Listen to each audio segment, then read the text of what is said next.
Hey, there we go. Instagram is up and running. I'm gonna get some wine open. It's the Lemma 2017. This is a rare bottle. There's only a few cases of it. Our mate, the Stephanie, Maria. How you guys doing? There's Alana. Oopsie. Hey, hey, hey. Welcome to happy hour. Friday, baby. Oops, I forgot to put my sign up. I've lost my sign. Oh.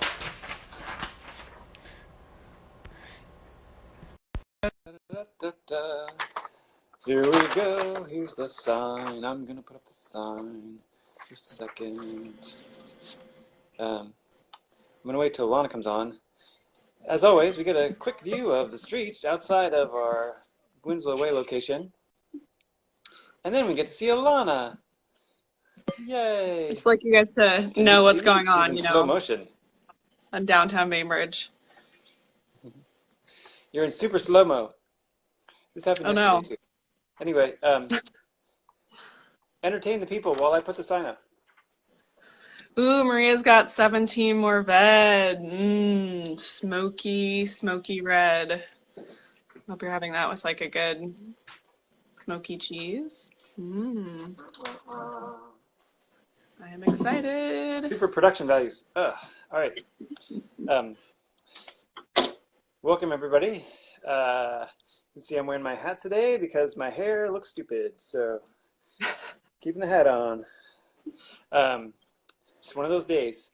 It's Friday. How's your Friday, Alana? It's going good, Matt. It's been kind of a quiet day down here, but Not Raquel. concerning. Not Raquel joined us. All right. Oh, people, all kinds of people coming on the Instagram. Right on. John Brenner's over on Facebook. Hi, John. Chilling over on Facebook. So for those of you who are on Facebook, you can see me and hear Alana on the audio from the tasting room. And if you're on Instagram, you can see both of us. Whee! All right. Crazy hectic day here. Let me tell you. Poof. Let's not even talk about that. And I don't even know any jokes. Do you have any jokes? Oh, I didn't prepare one this week. Hey, I know, I'll tell my spice joke again. Since I'm pretty sure not everybody heard that one. So what is it called when you keep the cinnamon in one cabinet, and you keep the oregano in another cabinet, and you keep the paprika in a third cabinet? I have no idea. Spisolation. Nice. My son came up with that when he was like 10. I like it. Yeah. Check. Yeah. Body of a god. Wow. Nice. Some cool people. Anyway, welcome everybody to the 11 Winery Virtual Happy Hour. Thank goodness it's Friday, for crying out loud. We're bringing together the 11 Nation Virtual Happy Hour online style, social media Web 3.0 style. Just because you're staying home and staying safe does not mean you have to stay sober. You have my permission to not stay sober. And I am not staying sober with the 2017 Lemma today. That's what we're doing. Let us know what you guys are doing out there, what you're drinking. I know Maria's got 17 more red. 17 more red rocks. We tasted that earlier this week. Smoky deliciousness. Mm-hmm. Alana, do you happen to know how many cases of this Lemma we have available? You know, Matt, that is something I should have looked at, and I think it's at least 2, maybe 3, maybe 4, maybe 4. Not a lot. Not very many. But you know what? All the rules are, normally we would not open stuff like this, but the rules are just out the window. Everything's out the window right now. It's fine with me. I'm glad we're breaking the rules. Complete craziness. All right, you and me, we win. Winning. Mm-hmm. Winning the wine tasting. And anybody else who's out there who happens to have a bottle of this. Okay. Smells amazing. Ooh, it smells really nice. I have to get my glasses off so I can get my nose right in there. So, for those of you I wish I could swirl on here without making like a horrible scratching noise. Ooh. Swirly, swirly. Why do we swirl? Swirling coats the inside of the glass, so you have a much bigger surface area, evaporating the delightful aromas into the glass. So that when you go stick your nose in there, it's like going straight to heaven. That is definitely true for this I can wine. tell you how much I needed that. Okay. Okay. So so this wine, I'll just yammer on for a while. Mm. I'll tell people while you're tasting. For those of you that don't know, this is the Lemma. So it is Lemberger, which we call Lem, and Malbec, which we on the back end Which we call Malbec. we call it Malbec, but we shorten it as just MA. So when you put them together, you get Lemma. And for those of you math nerds out there, so a lemma, you might have heard of like a theorem. If you think way back to geometry, like so theorems and proofs and all that stuff, and a lemma is a mathematical thing that's like an ancillary proof that you kind of come up with, like on the way to proving something else.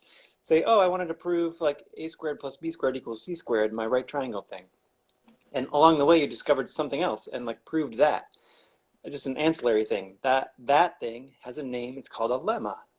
And so the reason, which like is super appropriate for this wine, because this wine came into being in a year when we had never made Lemberger before. That was a brand new thing for us. And the reason that we had it that year was because the source that we had been getting Malbec from in the Horse Heaven Hills got destroyed by frost. So all those Malbec vines had, like the above ground parts were all frozen to death, had to be cut off at the ground. And then they grow back from the roots. The roots aren't dead. They grow back, but that first year there's no fruit. So there was a year in there where we couldn't get fruit from that vineyard, and we had to go looking for fruit in other places. Well, a lot of vineyards had been hit by frost, so there was a real shortage that year. We were able to pick up some Malbec from Cuyuna Vineyards on Red Mountain, but they didn't have as much Malbec as we needed, and so we filled in with some Lemberger because they had some Lemberger available, and so we made some varietal Malbec and varietal Lemberger, and then because the size of fermenters that we work in, they take about like they work with about 1.5 tons of fruit, and that works well, and because in that volume the fermentation will warm itself up, and then that warming is critical for extraction of the tannins and the flavors from the skins of the grapes. And if you have too little volume, it just won't warm up. And we don't have a warm room where we can park everything in. At least we didn't at the time. And so if we didn't have enough volume, the wine was not going to get warm enough. And we ended up with one full fermenter of Lemberger and two full fermenters of Malbec. And if we had taken like the little bits that we had left and tried to ferment them separately, it wouldn't have worked. They were just too small, and we couldn't put it in with those other ones because they were already full, and we didn't want stuff like overflowing out onto the ground. That would have been a mess. So I made the executive decision to co-ferment those two things. So we took our Lemberger that we had, the little bit of Lemberger we had left over, and the little bit of Malbec we had left over. And when I say a little bit, I'm like, 1/2 ton. There's like 2/3 of a ton, 1/3 of a ton, something like that. I think that's roughly what it was, 2/3 of a ton, 1/3 of a ton, and put them together into one fermenter where that would made enough volume together to work together, and co-fermented it. That was kind of the first like crazy blending experiment that we had done, and it was basically completely off the wall at the time. Like, we have to get these fermentations to work before we can make any wine at all. So that was my first goal, and so this is how we did it. And I really didn't know how it was going to turn out or what I was going to do with the wine at the end. Didn't have a plan, just needed to make things work for the fermentation. And it turned out awesome, and kind of introduced us to Lemberger. So we had varietal Lemberger, but it wasn't it wasn't what we had been planning to do, right? We had been planning to make some varietal Malbec, some varietal Lemberger, kind of a new thing. And so this co-fermentation thing that happened along the way was not the direct goal. It was something that happened along the way that turned out to be really cool. So it's a winemaking lemma, a winemaking dilemma turned into a winemaking lemma. And and and how about that? It totally works with the names of the grape varieties. It's like it was meant to be. It was meant to be. Whew. So what year was that I'm meant? worn out after telling that story. I know, that was a Uh, major story. That was like whew. an adventures in winemaking kind of story where like it seems like winemaking, you just like you get your grapes, you do your thing. I don't know. People probably don't realize what an adventure it really is. So what year did you produce the first Year. lemon?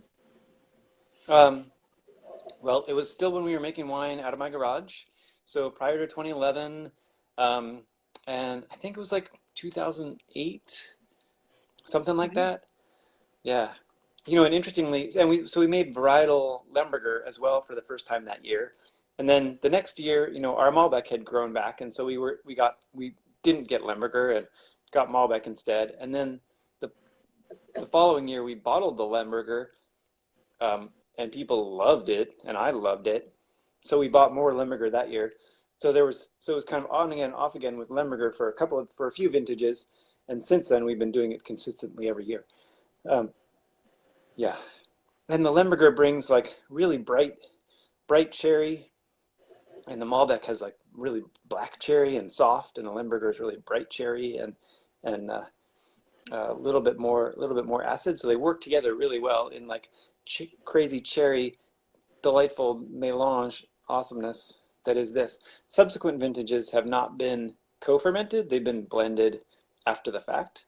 Um, is coming from two different sources. So we're getting Malbec now from Sugarloaf and Lemberger still from Red Mountain, and they're not harvested at the same time. So it doesn't really work to do the co-fermentation thing. It looks really neat. Uh, so we do it separately and we blend them at after the fact. All right, so Matt, what the heck is Lemberger?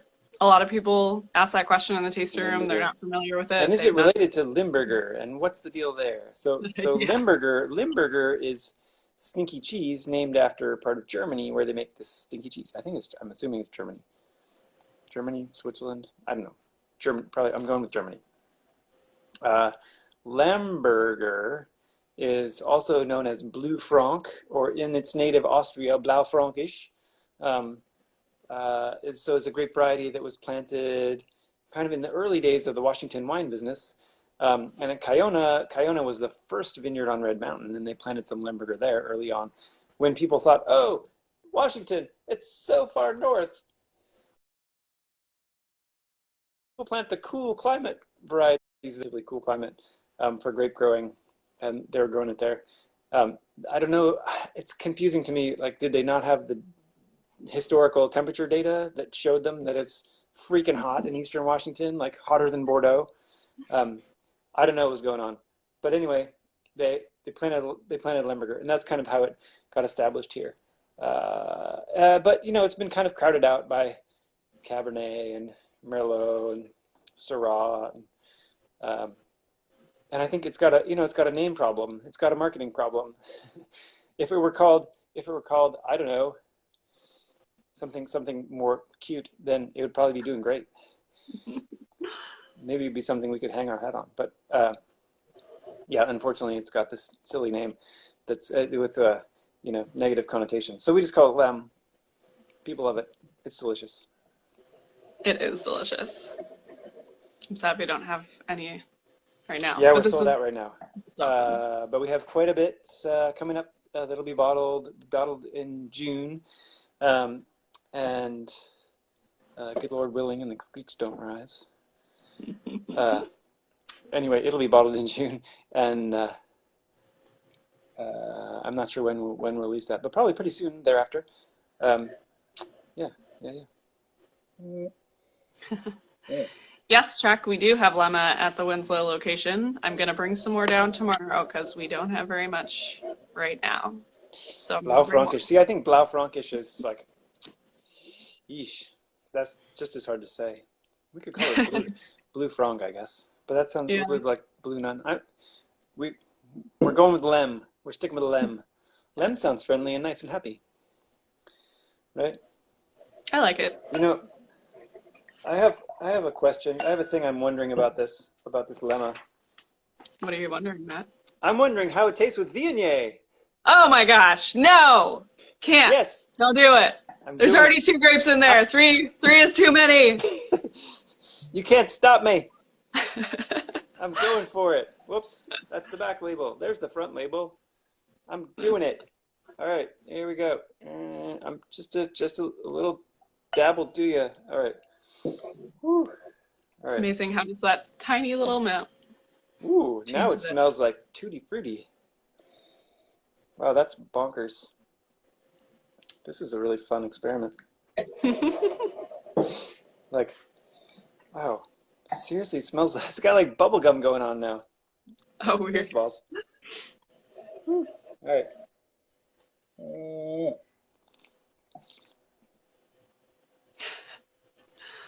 Waiting on the edge of our Zowie. seat. Um, hmm. Oh, needs two tastes. Um, yeah, I think I like it better straight. I think I like it better without the Viognier in this case. You know, there's certain, I definitely have found in my winemaking experience, there are certain varieties that kind of go well together. Um, like almost like in sets. Like some things go well together and some things don't, and it's very consistent from year to year, even across like vintage variations. And so like Viognier, and I think those things have kind of uh, you'll find geographic relationships too, where like varieties that go well together have developed geographic synchrony, like they're grown together in the same kind of place. Um, but sometimes not. Sometimes there's crossings there. But like I mean, Sauvignon Blanc goes with Viognier. I mean, those are grown in different places. Um, Pinot Grigio goes well with Roussanne, those kinds of thing. Viognier goes well with Syrah and Mourvèdre. Um, Malbec and Lemberger play well together, and Cabernet. So certain kinds of things. So I'm not too surprised that Viognier doesn't really gel with these guys. It's kind of in a different palette. It's its own ball game. Oh. I mean, I'll drink it. It's Friday. Uh, Of course, of course. hey, I found some of these laying around. What is that, Matt? Chocolate. What goes in that? Hmm. Well, so I found this. Um, That's amazing. I found one too. Whoa, nice. So this is a sweet wine. It's called Sweet Sarah. It's named after my wife, whose birthday it is today. Happy birthday, Sarah. Happy birthday, Sarah. Um, so I wanted to try some of this. Cool. I'm down. Let's move on. Uh,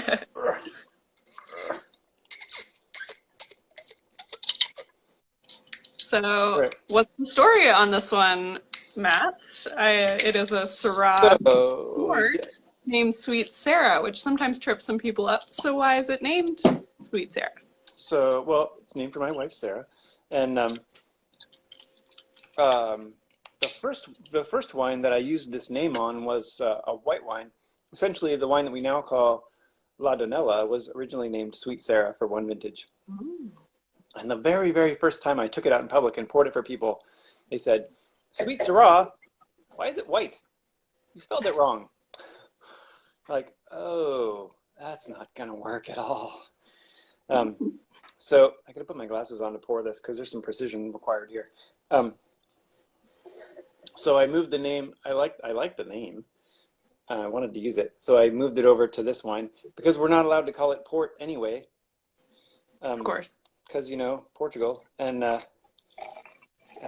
your European Union trade agreements, all that, blah blah blah. So, whoa. Oh god, I should probably back away from the computer. Oh shit. You need the handy little Mhm. pourer that we have. Are you making a mess over there? Nope. It pours into a glass very easily. Nobody. You can't. Nobody saw anything. I didn't do it. Nobody saw me do it. You can't prove anything. All right. So, very safety tip. I'm gonna give all y'all the safety tip, even though I'm the only one drinking out of a chocolate cup. Maybe some of you at home are lucky enough to have a chocolate cup. High coupe opener. I don't know what that means, Craig. Craig's saying high coupe opener. Anyway, uh, hiccup. So, so it's an important safety tip. Don't bite the cup while it has wine in it, unless you want a big mess down your front, man. Not cool. All right, so Drink. you gotta sip all the wine until it's gone, and then eat the cup down your gullet. All right. Mm. I've also seen people try to get like the full The the whole whole cup cup with the in wine. at once. It tends to like be a mouth overload as well. Doesn't go so well. Yeah, and it's kind of hard to pour them. Yeah, it's a little tricky to pour direct from the bottle into those cups. Yeah. Yeah, regardless. If the bottle's really full, it tends to run down the side. If the bottle's like not very full, it tends to like pick up speed and come like zooming out the end, like everywhere. So, all right. So I got it. I got it most of the way down. Mm-mm. All right. All right. So how is Sweet Sarah made? What's the story there? Well, all right. So this is I'm gonna I'm gonna have a little bit more, not too much, officer. I only have a glass. Um, so it's made. So it's port style Syrah. So fermentation is stopped partway through. You're welcome. It's moi. It's moi. Nice. um, That's my friend we'll see you Kelsey. next time. It's moi. It's toi. Uh, so it's port style. So the fermentation is stopped partway through by the addition of high proof brandy. So high proof grape spirit. Brandy is made from distilled wine. Um, when you distill something, generally it comes out like really high proof to start out. So brandy is generally like watered back to like 100 proof and then aged in barrels. The stuff that we use is not watered back first and not aged in barrels, so it's like multiply distilled, so it's 190 proof. It's like really pure. Um, I have a spray bottle full of it. I know you have a spray bottle full of it. It makes a great sanitizer. We spray it on our hands. It's like smells way better than rubbing alcohol. It's very nice. I like it.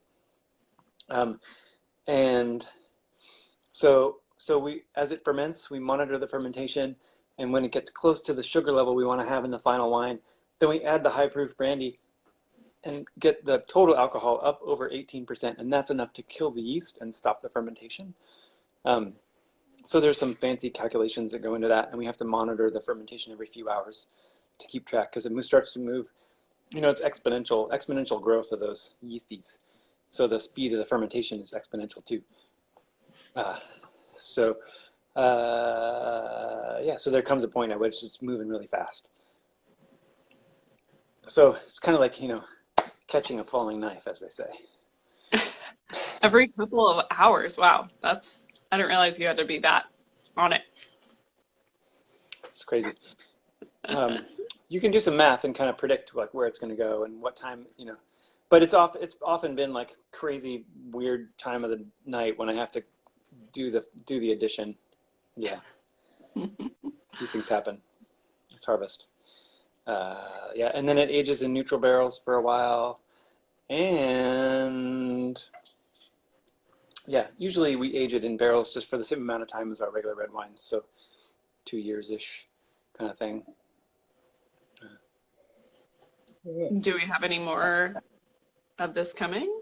Well, Or something we've got like a it? fair amount of the 17 um, available now, and we're planning a small bottling towards the end of May before the big bottling in June, where we're going to bottle more of the Sweet Sarah. It'll be the 2018 vintage, and then we're going to be bottling some some vintage barrel-aged ports. Check this out, from 2010, 2011, and 2012. They've been aging in barrels. And they are amazing. Are they all Syrah ports? All three of them? Yeah. It's Ooh. all, yeah, like I held back. I wanted to try and make tawny port, but it turns out the tawny port, to make tawny port, you actually have to like take the barrels and stick them outside and bake them in the sun, basically. And we don't have enough sun, and we don't have enough heat, and we don't have enough outside. Um, so they're still ruby-ish color, but they're old enough to be tawnies, but they're not the color. They haven't gone through that color change, but they are amazing. So we just have one barrel of each, and it's kind of a partial barrel at this point because, evaporation. So those are going to be cool. Yeah, I'm working on the label and package development for that now. I'm excited. I know. Me too. And then there's something else. Maybe I shouldn't bring it up. Maybe it's a sore subject because we don't have it at the moment, but that Sweet Sarah goes into. I wonder. Oh, Sweet Petite. You're talking about Divola. Yeah. More of that coming soon as well. Yeah, that's that same bottling where we're bottling the ports end of May. We're going to bottle some Divola too. Yeah, which is kind of why, that wine, the existence of that wine is kind of why there's only these three vintage ports from 10, 11, 12. Why there's not more of them? Because we started making Diavola, and it takes a little bit of, it takes like 3/4 of a barrel or so blended with Petit Verdot to make the Diavola. And so there wasn't enough of the Sweet Sarah left over to be aging more of it, because it turns out the Diavola was super popular. Even though we've only done a little bit of it in years when we make it, it tends to kind of go pretty fast. As I'm sure it will this year. People ask about it all the time, so they're ready. What's Do you think you could blend La Diavola is Petit Verdot mostly with some Sweet Sarah? I wonder what Lemma and Sweet Sarah would be like. Maybe you should do another blend over there, Matt. I know, right? This one has let's see. But now things are getting crazy. I don't know. Mm-hmm. It's Friday,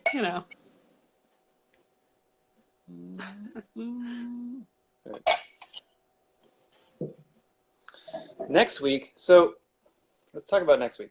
Next week, because I know people want to know what we're planning to taste, and we haven't posted it yet, because next week. So my plan for next week is random blending trials. So, we're kicking it off right now. So that's right. We're kicking it off right here, right now. So my plan for next week is we're going to pick some wines. We're going to pick a set of wines, and then we're going to have a random selection method, and we're going to do some blending. And so I still need to figure out what the wines are going to be. It's been a little bit of a crazy week, so I haven't been able to get to that yet. Oh boy. Tell you what, if anyone ever asks you to be the chairman of the board of the Chamber of Commerce, you say, think hard about it before you say yes, is all I'm saying. That's all I'm saying. There might be a substantial amount of work involved at certain times. Okay, so I'm gonna figure out what that heavy-handed. I'm not sure what you mean there, Craig. I'm going to figure out what that set of wines is going to be so that you guys can play along at home, because that'll be crazy fun. All right. I'm excited. I was trying to be a little heavy with this. I wanted to get enough Sweet Sarah in there that I could actually taste the sweetness. So definitely get more. Like I only the Viognier like a little bit, but with the Sweet Sarah. See now you know what I have. I have Diavola, and you guys don't. Haha, sorry, because this tastes very much like the Diavola. and it's delicious and it's lightly sweet, and it's so so good.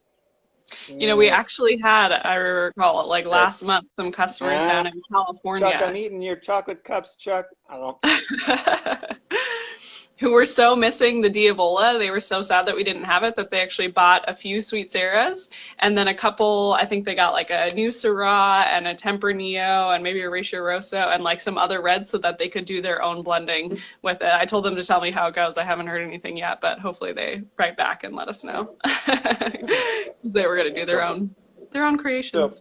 I recommend, if people out there watching, I gotta get going. But if you guys are watching at home, if you don't have a soda stream or another way of preserving, if you don't have a soda stream, go get a soda stream. Dang it. Because that's going to help you, because we're going to open a lot of bottles next week, and we're not going to, I mean, I don't want you guys getting, you know, wrecked. And so if you have a soda stream, you can preserve those partial bottles for the next day. You can go get wrecked on something cheap, and then you'll still have the wines the next day in case they come up on the wheel again. There's a couple questions. John Brenner wants to know, what's the longest Sweet Sarah can be aged for? Well, I'll tell you, in the barrel, 10 years, not a problem. So, yeah, long, long time. Very stable. And he has a request for a specific blend. Hey, man, it's going to be random. It's going to be like spin the wheel of blending randomness. Because, we'll see how it goes. I'm excited. All right. That is our show for today. Unless you have a super important question, Alana, that you want to ask before I go. No, Before we go. you actually as usual, Good. Matt. You just like on your talking, you just answered all of them for me. Right on. All right. I'm super lucky because the chef who does our winemaker dinners has created a dinner for Sarah for her birthday and dropped it off at our house. So, Wow. yes. So So shout out I to get to have JJ. shout out to JJ and Wanderlust Northwest Catering.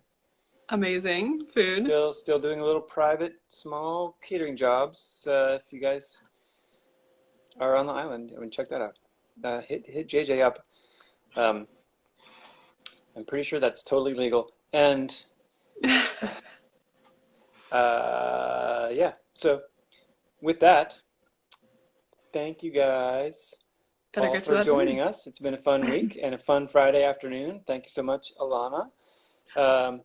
Make sure your friends know about all the fun that you're having here and invite them to join you. If your supplies are depleted, swing by our Winslow Way location or order online, free shipping on 6 bottles. And hang in there. We are going to get through this thing together. Trust me. And if your glass is half full or half empty, it does not matter. There's room for more wine. Thanks for joining us, everyone.